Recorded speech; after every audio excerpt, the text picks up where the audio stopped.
నామమునకు మహిమ కలుగునుగాక. క్రీస్తునందు ప్రియ దేవుని బిడ్డలారా, ప్రభు అయిన యేసు క్రీస్తు పరిశుద్ధ నామంలో మీ అందరికీ ఈ ఉదయకాల శుభములు తెలియచేయచ్చు ఉన్నాను.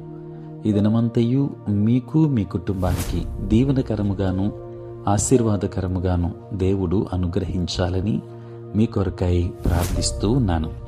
నేటి దినము కొరకు ఏర్పాటు చేయబడిన దేవుని వాక్యము కొలస్సీ పత్రిక 3వ అధ్యాయం 15వ వచనం.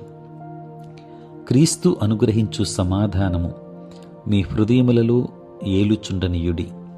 ఇందుకొరకే మీరొక్క శరీరముగా పిలువబడితిరి మరియు కృతజ్ఞులై ఉండుడి.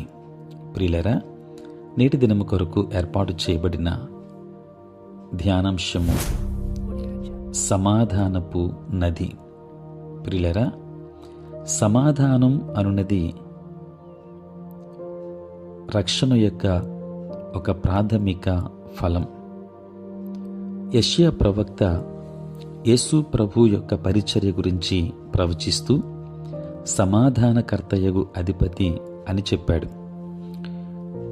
ఇంకా ఆయన వ్రాసిన విషయం ఏమిటంటే, ఇది మొదలుకొని మితి లేకుండా దానికి వృద్ధియు క్షేమమును కలుగునట్లు మరియు క్రీస్తు ఈ లోకానికి వచ్చినప్పుడు శాంతి మీకు అనుగ్రహించి వెళ్ళుచున్నాను, నా శాంతినే మీకు అనుగ్రహించుచున్నాను అని చెప్పాడు.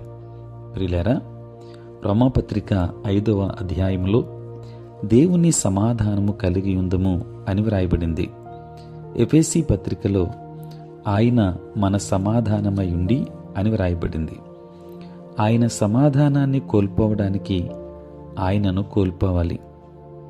క్రీస్తు రక్తము మనకిచ్చే నిశ్చయత ఏమిటంటే సమాధానం ఎన్నడూ కొదువు కాదు. దేవుని బిడ్డలారా, ఈ వాక్య భాగములోని సవాలు సమాధానపు స్వాస్థ్యము గురించి కాదు గాని సమాధానపు శ్రేష్టత్వమును గురించే. ఇంగ్లీష్లో వాడిన లెట్ అనే పదం సూచించేది ఏంటంటే సమాధానం మనల్ని ఏలాలా వద్దా అనేది మనం ఎన్నుకోవాలి.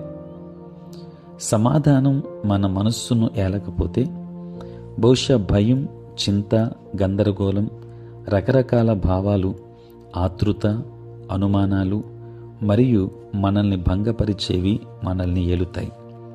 మన పిలుపు సమాధానం కొరకే, ఎందుకంటే అది అంత సమృద్ధిగా మనకు అనుగ్రహించబడింది. అది నీ ఇంటి ప్రక్కల నుండి ప్రవహిస్తున్న నదిలాగా ఉంటుంది. ఒక చిన్న పిల్లవాడిలాగా నీవు ఆ నది ఒడ్డున ఆడుకుని అందులోని స్వచ్ఛమైన నీటిని త్రాగుతావు. ఒక యువకుడిగా అందులో ఈత కొట్టి ఆనందిస్తావు. ఒక మగాడిలా ఆ నీటితో వ్యవసాయం చేసి డబ్బు సంపాదిస్తావు. అటు తర్వాత ఒక వృద్ధుడిగా ఆ నది అందాన్ని, ప్రకృతి సౌందర్యాన్ని చూస్తూ దాని సమృద్ధిని అనుభవిస్తావు. ప్రియులారా, నీ జీవిత కాలమంతా అది ఎన్నడూ నీకు ఉపయోగపడకుండా విఫలం కాలేదు. తెల్లవారుజామున నెమ్మదిగా ప్రవహించింది, మధ్యాహ్న సమయంలో సేదతీర్చింది, తుఫాను వచ్చినప్పుడు దాని ఒడ్డు వరకు నిండింది. కరువులో కొంత తగ్గినా సరిపోయేంతగా ఉన్నది. జీవితపు ప్రతి ఋతువులో అది అన్ని వేళలా అందుబాటులో ఉన్నది. భయాన్ని తొందరగా పెట్టి, భయాన్ని దూరముగా పెట్టి విశ్వాసంతో లోతుగా అందులో నుండి తోడుకో అని ఒక భక్తుడు రాశాడు. ప్రియులారా, దురదృష్టవశాత్తు కొంతమంది నది ప్రక్కనే ఉంటూ దాని సమృద్ధిలో నుండి ఏమీ తీసుకోరు. ఎందుకంటే భయాలతో వారు వారి హృదయాలను నింపుకుంటారు. అది ఎండిపోయి దాని నుండి ఏమీ త్రాగలేరు. ఇంకొందరు ఆ నది అధికంగా ప్రవహించి వారిని ముంచివేస్తుందేమో అని చింతపడి దానికి అడ్డుగోడలు కడుతుంటారు. ఇంకొంతమంది ఆ నది నీరు అపరిశుభ్రంగా ఉందేమో అని అనుమానించి ఆ నీటిని త్రాగరు. ప్రియులారా, సమాధానం మనకు దగ్గరగా ఉన్నప్పుడు, ఎంతో దగ్గరగా అనగా ఆయన మనలో ఉంటూ మనకు తగినంత స్థానాన్ని, ఆయన అధికారాన్ని ఇవ్వాలనుకుంటున్నప్పుడు మన హృదయాన్ని భయముతో నింపడం ఎంత విచారమో కదా. ఆయన సమాధానానికి అంతం లేదు. అది నీ జీవితంలో పెంపొందించడానికి ఆయనను అనుమతించు. సమాధానపు నది అది ప్రవహించేటువంటి నది. నా ఆత్మలో సమాధానం నది వలె పారుతుంది అనేది ప్రఖ్యాత ఆంగ్ల పాటలోని ఒక వచనం. కనుక దేవుని సమాధానాన్ని కలిగి ఉందాం, దైవాశీర్వాదములు పొందుకుందాం. దేవుడు మిమ్మల్ని మీ కుటుంబాన్ని బహుగా దీవించునుగాక. ఆమేన్. ప్రార్థన. ప్రభువా నీకు వందనాలు. పరిశుద్ధుడైన తండ్రి, రాత్రంతయు కాపాడారు. ఉదయం లేచి మిమ్మల్ని స్తుతించే భాగ్యం ఇచ్చినందుకు నీ స్తోత్రాలు. ఈ దినమంతా కూడా మీ సన్నిధి మాతో ఉంచండి, మీ ప్రసన్నత మాకు దయచేయండి. నేటి మా పనులలో, ప్రయాణములలో, పరిచర్యలో తోడుగా ఉండండి. బలహీనులైన బిడ్డలకు బలపరచండి నాయన. సమస్యలతో ఉన్న వారికి సమాధానంనివ్వండి. చదువుకున్న బిడ్డలకు కావలసిన జ్ఞానంనివ్వండి నాయన.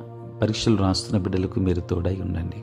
ఉద్యోగస్తులు, వ్యాపారస్తులు, కష్టపడి పని చేసుకుంటున్న బిడ్డలందరినీ దీవించండి. దూరదేశాలలో ఉంటున్న బిడ్డలకు మీరు తోడుగా ఉండండి నాయన. బలహీనులైన బిడ్డలను బలపరచండి. ప్రాముఖ్యంగా తండ్రి నాయన, ఇదిగో ప్రభువా, నీ సేవ పరిచర్య చేయించిన ప్రతి సేవకుని కూడా మీరు దీవించి ఆశీర్వదించమని వేడుకుంటూ ఉన్నాను. ప్రభువా, పుట్టినరోజు, పెళ్లి రోజు జరుపుకొనుచున్న బిడ్డలను దీవించి నూతన ఆశీర్వాదములు మెండుకు దయచేయమని, మీరే తోడై ఉండమని, బలహీనత కలిగి అనారోగ్యంతో ఉన్న వారికి ఆరోగ్యాన్ని ఇవ్వండి.